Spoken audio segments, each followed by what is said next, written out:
So hello guys. यदि आप class 10th की 2022 के लिए बोर्ड एग्जामिनेशन की तैयारी कर रहे हैं तो फ्रेंड्स आप बिल्कुल सही जगह पर आए हैं, क्योंकि हमारी जो है ऑल सब्जेक्ट की जो है सीरीज चली हुई है। और ये हमारी वीडियो जो है साइंस की फिजिक्स की सीरीज चली हुई है उसकी वीडियो है।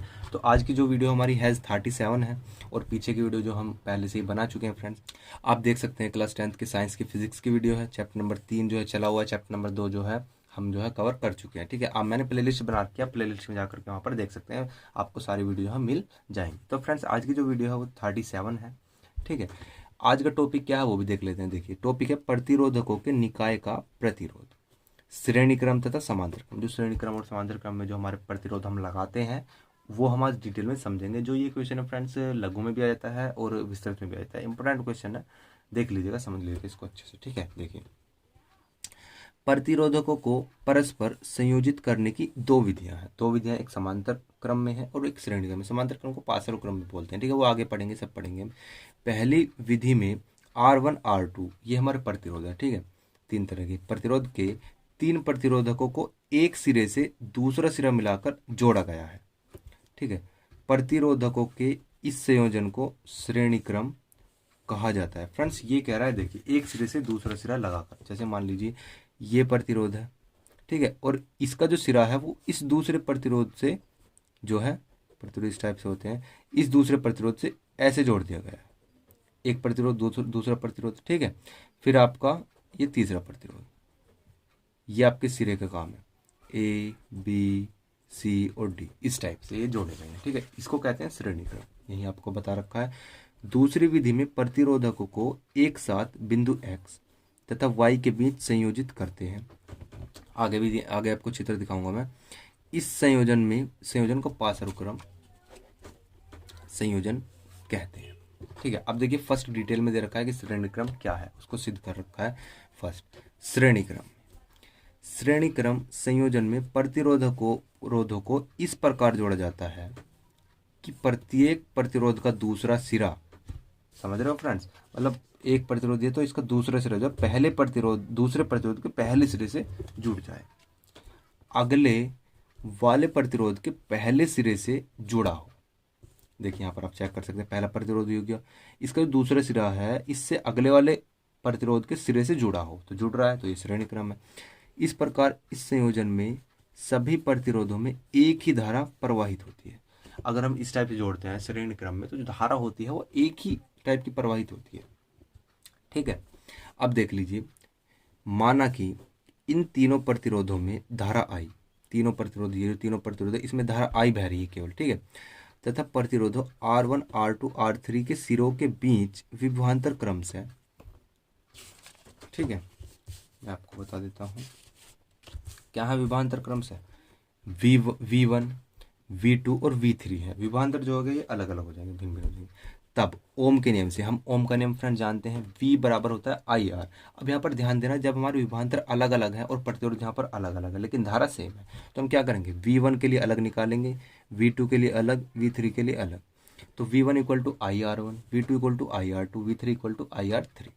अब देखिए, माना कि बैटरी का विभवांतर टोटल पूरा जो बैटरी है, ये देखिए जो बैटरी है हमारी, ये वाली बैटरी लगी हुई है, प्लस माइनस का यहाँ पर चार्ज है, जो बैटरी है इसका विभवांतर V है, समझ रहे हो, टोटल का, अर्थात बिंदु ए तथा डी के बीच विभवांतर V है, मतलब ए और डी के बीच इसका पूरा विभवांतर V है। केवल क्या मान लिया हमने, V मान लिया। तब क्या होगा, तब V इक्वल टू टोटल विभवांतर। अब जो अलग अलग विभवांतर है V1 V2 और V3 क्या हो जाएंगे, टोटल विभवांतर, ये जो छोटे छोटे विभवांतर इनसे मिलकर जो बनाया टोटल विभवांतर V, तो V equal to V1 plus V2 plus V3। अब क्या करेंगे फ्रेंड, जो हमने V1 और V2 V3 के जो मान निकाले हैं वो इसमें रख देंगे।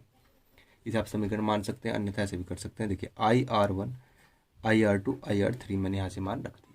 ठीक है, अब मैं यहाँ से क्या करूँगा, मुझको I जो है यहाँ से कॉमन दिख रहा है ना, तो मैं यहाँ से I कॉमन ले लूँगा।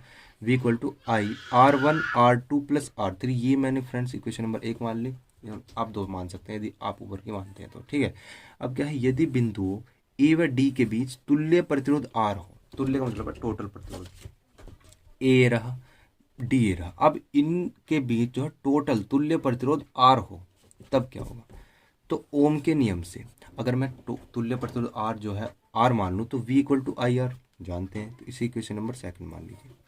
अब क्या करते हैं फ्रेंड्स, इक्वेशन नंबर फर्स्ट और सेकंड की तुलना कर दीजिए, क्योंकि v जो है इक्वल टू आई आर और v जो है ये एक पक्ष सेम है तो दूसरा पक्ष इसके इक्वल हो जाएगा। ठीक है, समीकरण फर्स्ट व सेकंड की तुलना करने पर कर देते हैं।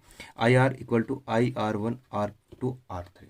ठीक है, हम क्या करेंगे, आई से आई कैंसिल हो जाता है तो आर बराबर R one plus R two plus R three आ जाता है। तो फ्रेंड्स यही हमारा सिद्ध हो जाता है, जो हमारा पहला जो श्रेणी क्रम में है वो इस टाइप से होता है, आर बराबर R one plus R two plus R three. अब फ्रेंड्स क्या करते हैं, देखिए यहाँ पर अर्थात करके दिखा रखा है, अर्थात श्रेणी क्रम में जुड़े प्रतिरोधों का तुल्य प्रतिरोध के योग के बराबर होता है। जो इसका जो टोटल तुल्य प्रतिरोध है रोध होता है फ्रेंड्स, इसका तुल्य प्रतिरोध होता है, इसके अलग जो जुड़े अलग अलग प्रतिरोध हैं इनके योग के बराबर होता है फ्रेंड्स। ठीक है, ये नोट है फ्रेंड्स, ये मैं ये बताऊंगा आपको जब हम न्यूमेरिकल करेंगे तब। ठीक है, अब सेकंड देख लेते हैं समांतर क्रम में। समांतर क्रम में क्या होता है, देखिए समांतर क्रम संयोजन में प्रतिरोधों को इस प्रकार जोड़ा जाता है कि सभी के पहले सिरे एक बिंदु से तथा दूसरे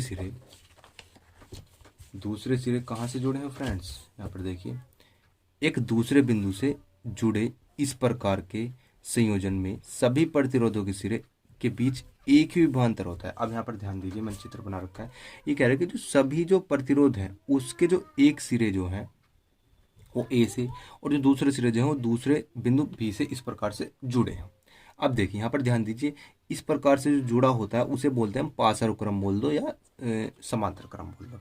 ठीक है, इसके अंदर फ्रेंड्स हमारा जो विभवांतर होता है वो एक ही होता है, लेकिन धारा यहाँ पर अलग अलग होती है। ध्यान रखना, श्रेणी क्रम में धारा एक ही बहती है और समांतर क्रम में धारा जो है अलग अलग होती है। I1 ऊपर के लिए जाएगी, I2 ये R2 के लिए जाएगी और I3 इसमें अलग, क्योंकि धारा यहाँ से बट जाती है फ्रेंड्स, इसी तो समांतर क्रम कहते हैं। ठीक है, अब यहाँ से क्या है, बिंदु ए पर यह धारा तीन भागों में बढ़ जाती है। अभी बिंदु देखिए इस बैटरी से जो है धारा इस टाइप से चली, अब यहाँ आने के बाद जो है धारा तीन भागों में बढ़ जाएगी। ए मान लीजिए ये एक रूम है, दूसरा रूम है, तीसरा रूम है, मतलब धारा जो है वो बट जाती है अगर वो समांतर क्रम में। ठीक है, मान लिया प्रतिरोधों R1 R2 R3 में क्रमशः I1 I2 I3 धारा बहती है। प्रतिरोध हमारे R1 R2 R3 है, इनमें जो है अलग अलग धारा जो है I1 R2 और I3 धारा जो है वो बह रही है। तब हम क्या करेंगे फ्रेंड्स, बिंदु बी पर ये धाराएं आकर के मिलेंगी। जब यहाँ से बहनी शुरू हुई, अलग अलग पॉइंट पर गई, लास्ट में आकर के एक बिंदु बी पर मिल जाएंगी, दिख रहा है आपको, और धारा I बन जाती है। भाई यहाँ से जो चली थी वो I थी, यहाँ पर आने के बाद ये बट गई I1 I2 I3, लेकिन जो B पर आई फिर से ये I बन गई, ये रही। ठीक है, तो वही बता रहा है इस प्रकार I equal to I1 plus I2 plus I3, equation number इसे मान लीजिए आप फ्रेंड्स ए। यहाँ तक समझ में आया, चलिए आगे देखिए। माना कि बिंदु A व B के बीच विभवांतर V है। अब मैंने बताया कि इन दोनों को जो इसमें जो विभवांतर होगा वो V ही होगा, चूंकि प्रत्येक प्रतिरोध A तथा B के बीच जुड़ा है। ठीक है, प्रत्येक प्रतिरोध के बीच में विभवांतर केवल V ही होगा, अतः प्रत्येक के सिरों के बीच विभवांतर V ही होगा, जो मैंने भी आपको बताया।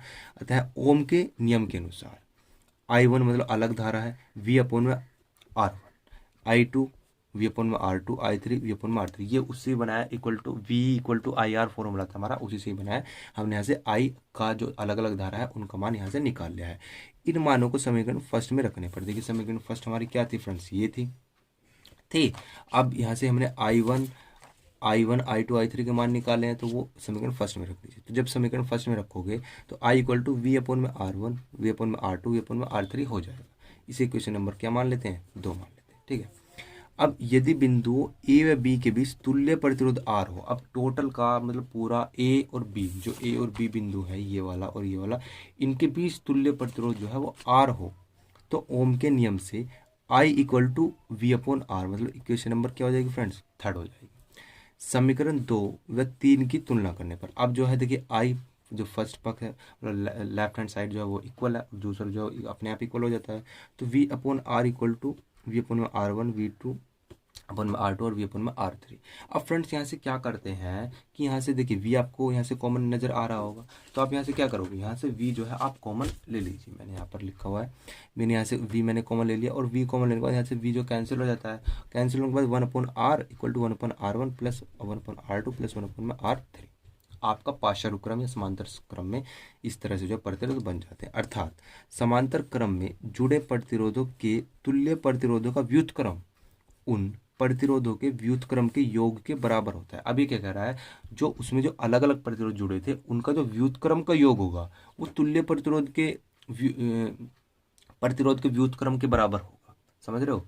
जो मैं एक बार बता देता हूँ, जो चित्र है देखिए, ये जो R1 R2 R3 है, इनका जो व्युत्क्रम का योग होगा वो तुल्य प्रतिरोध के व्युत्क्रम के बराबर होगा। ठीक है।